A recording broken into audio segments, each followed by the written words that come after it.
रेगिस्तान के किनारे रेत और खामोशी के दरमियान एक कदीम गांव आबाद था। मिट्टी से बने घर, खजूर के दरख्त और सीधी जिंदगी जीने वाले लोग इस गांव की पहचान थे। ये लोग दौलत या ताकत के पीछे नहीं भागते थे, बल्कि सुकून और सच की तलाश में रहते थे। हर सुबह सूरज के साथ वो अल्लाह का शुक्र अदा करते और हर रात अपने दिल के बोझ दुआओं में हल्का कर देते।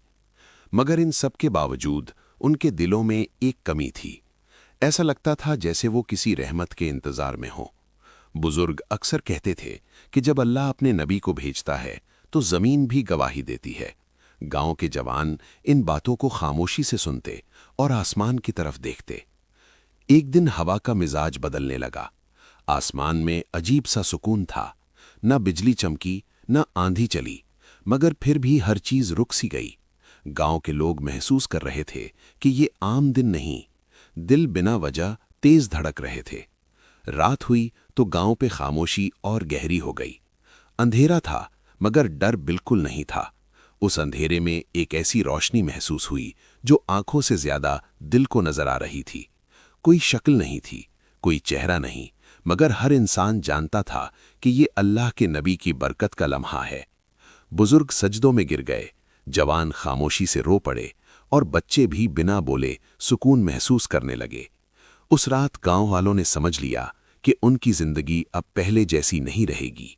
सुबह जब सूरज निकला तो गांव का रंग बदला हुआ था। गलियां वही थीं, घर वही थे, मगर दिल नए हो चुके थे। नबी की तालीम बिना देखे ही उनके रवैयों में बस चुकी थी। लोगों ने झूठ छोड़ना शुरू कर दिया। सच बोलना मुश्किल नहीं रहा। नमाज सिर्फ फर्ज नहीं रही, बल्कि सुकून बन गई। सजदा बोझ नहीं लगता था, बल्कि राहत देता था। जो अमीर थे उन्होंने गरीब का ख्याल रखा। जो ताकतवर थे उन्होंने कमजोर को संभाला। माफी को कमजोरी नहीं समझा गया, बल्कि सबसे बड़ी ताकत माना गया। बाजार में वजन पूरा होने लगा। तिजारत में ईमानदारी आई। रिस्क कम या ज्यादा नहीं था, मगर बरकत जरूर आ गई। बच्चों को सिखाया गया कि सच और सब्र रोशनी है और रोशनी कभी जाया नहीं होती। बीमार पर दुआ की गई, मुसाफिर को मेहमान बनाया गया। हर घर में अमन था और हर दिल में यकीन। लोग जानते थे कि उन्होंने नबी का चेहरा नहीं देखा, मगर उन्होंने उस पैगाम को जीना सीख लिया था।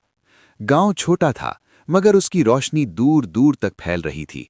जो लोग बाहर से आए वो बदलकर वापस गए, और जो यहीं रहे वो शुक्र में जीने लगे। वक्त गुजरता गया, मगर वो रहमत कम नहीं हुई। गांव के लोग रात को बिना डर के सोने लगे। खौफ की जगह यकीन ने ले ली। रात की इबादत और गहरी हो गई और दुआओं में पहले से ज्यादा असर महसूस होने लगा। जो मुसाफिर आए उन्होंने कहा कि इस गांव में अजीब सा सुकून है। जो लोग गांव छोड़कर गए वो नबी का पैगाम अपने साथ ले गए। ये कहानी सिर्फ एक जगह तक महदूद नहीं रही थी। आसमान की तरफ देखकर बुजुर्ग अक्सर कहते थे कि चेहरा छुपा रह सकता है, मगर सच कभी छुप नहीं सकता। नबी का पैगाम जिंदा है, क्योंकि उसने दिलों को बदल दिया है। आज भी जब रात के अंधेरे में वो कदीम गांव चमकता है तो लगता है जैसे जमीन और आसमान दोनों गवाही दे रहे हों। जब तक यकीन जिंदा है, जब तक सच जिंदा है, तब तक अल्लाह की रहमत भी जिंदा रहेगी। और यही वो पैगाम है जो वक्त से परे है।